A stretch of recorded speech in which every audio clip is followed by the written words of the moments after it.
Pernah nggak kalian ngebayangin bangun di suatu pagi, baca berita dan nemuin berita tentang satu institusi yang udah kalian percaya selama ini, dan ternyata beritanya adalah suatu hal yang kalian gak akan pernah lupain. Ini dia review film The Spotlight. When you're a poor kid from a poor family and when a priest pays attention to you, it's a big deal. How do you say no to God? The Boston priest molested kids in 6 different parishes over the last 30 years. The church found out about it and did nothing. Obviously, the church will fight us very hard.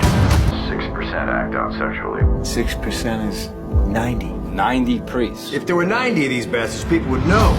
Maybe they do. This is not just Boston, it's the whole country, it's the whole world.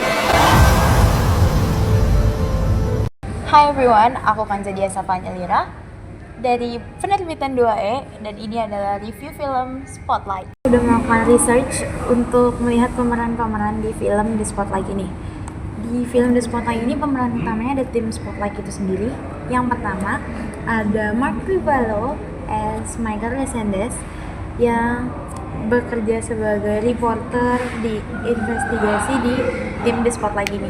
Dia ini adalah salah satu reporter yang menurut aku sangat gigih dalam mencari fakta dan reporter yang sangat emosional mengenai korban-korbannya. Bisa dilihat di beberapa scene di film itu. Lalu yang selanjutnya ada Robbie yang diperankan oleh Michael Keaton. Michael Keaton ini dia berperan sebagai Robbie yang merupakan pimpinan di tim Spotlight. Dia juga salah satu yang menjadi lem dari tim Spotlight itu agar tetap objektif dan fokus pada investigasi yang sedang mereka lakukan. Lalu yang selanjutnya ada the iconic Rachel McAdams sebagai Sasha, reporter yang melakukan banyak wawancara dengan korban-korban dan juga salah satu reporter yang menunjukkan sisi empatinya kepada korban-korban yang telah survive dari kasus-kasus yang sudah terjadi itu. Lalu yang selanjutnya ada Brian Darcy sebagai Matt Carroll. Dia adalah reporter dan anggota tim yang banyak melakukan investigasi atau research data di kantor mereka. Lalu selanjutnya ada Liv Schreiber as Marty Baron. Dia adalah editor baru yang mematik The Spotlight untuk melaksanakan investigasi di kasus ini.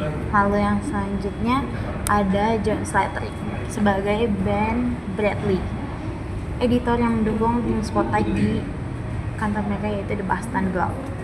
Ada beberapa fun fact yang aku temukan saat aku mencari tahu tentang film Spotlight ini. Yang pertama ada Mark Ruffalo sebagai Michael Resendes itu mendapatkan Best Supporting Actor di Oscar. It's time, Robbie. It's time. They knew and they let it happen. 2 kids. Okay? It could have been you. It could have been me. It could have been any of us. Lalu ada Rachel McAdams yang juga mendapatkan Best Supporting Actress sebagai Sasha. Karena emang menurut aku keduanya itu sangat-sangat menunjukkan sisi reporter yang tidak dilihat oleh banyak orang. Bagaimana reporter itu bisa menggunakan empati dan emosionalnya juga saat menghadapi beberapa kasus. Lalu yang selanjutnya, karena film The Spotlight ini based on true story, jadi para pemain bertemu langsung dengan wartawan asli dari tim Spotlight untuk mempelajari kebiasaan mereka dan juga bagaimana proses mereka melakukan liputan tersebut.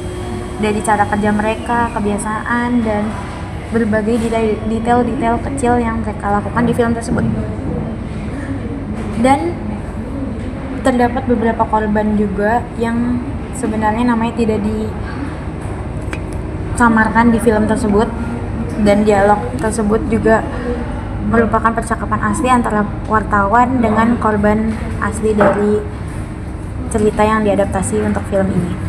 Beberapa scene yang udah aku highlight sebagai mahasiswa jurnalistik karena terdapat beberapa hal yang mereka terapkan, para reporter ini terapkan saat melakukan proses liputan, yaitu bagaimana mereka menerapkan etika jurnalisme. Dan aku bandingkan dengan materi-materi yang telah aku dapatkan selama ini. Sebagai mahasiswa jurnalistik, banyak banget materi yang aku dapatkan mengenai verifikasi, akurasi, dan kepentingan publik. Dan semua hal itu mereka terapkan di lapangan oleh para tim Spotlight ini.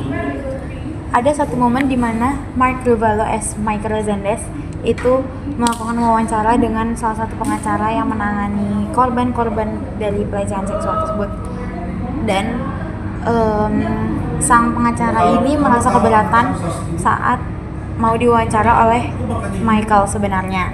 Tetapi akhirnya Michael bisa membujuknya dan Michael akhirnya menuruti apa kata pengacaranya saat pengacaranya meminta untuk off the record, atau ketika narasumber tidak berkenan untuk dicantumkan di media mengenai info-info yang telah dia berikan begitu.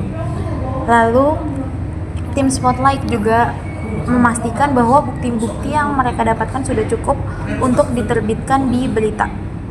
Dan mereka memilih untuk menunda publikasi jika bukti yang dimiliki belum cukup akurat dan kuat. Itu menurut aku penting banget, karena di era media digital ini kita bisa dapat banyak hal, banyak informasi langsung dari berbagai sumber. Tetapi tim Spotlight mengingatkan bahwa menjadi yang pertama itu tidak penting, tapi yang penting adalah menjadi benar. Itu adalah salah satu hal yang perlu diterapkan oleh berbagai reporter yang ada.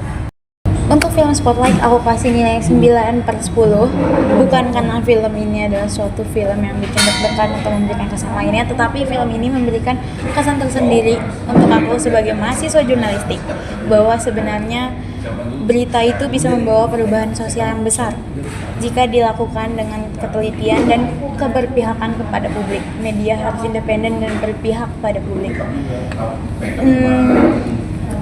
Kalau kalian adalah mahasiswa komunikasi atau jurnalistik seperti aku sangat amat menyarankan film ini untuk masuk ke watchlist kalian, karena film ini menjelaskan banyak hal yang mungkin udah kita dapatkan di kelas, tapi kita bisa melihat secara langsung juga kalau beberapa materi yang kita dapatkan di kelas itu bisa diterapkan langsung di kehidupan kita dan bagaimana kita nanti jika akan bekerja sebagai reporter. Sekian dari aku, ciao!